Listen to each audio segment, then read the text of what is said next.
பாகிஸ்தான் மீது இந்தியா நடத்தின தாக்குதல்ல 80க்கும் அதிகமான பயங்கரவாதிகள் சுட்டுக் கொல்லப்பட்டிருக்கிறதா தகவல்கள் வெளியாகியிருக்கு. இன்று நள்ளிரவு சுமார் 2 மணி அளவில் பாகிஸ்தான் ஆதரவு பயங்கரவாதிகளோட முகாம்களை குறிவச்சு இந்திய ராணுவம் தாக்குதலை தொடங்கினது.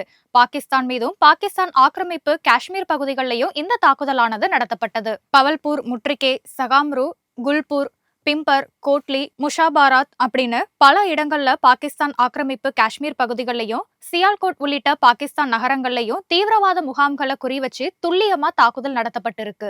இந்த தாக்குதல் சம்பவங்கள்ல 80க்கும் அதிகமான தீவிரவாதிகள் சுட்டுக் கொல்லப்பட்டிருக்கிறதா தகவல் வெளியாகி இருக்கு.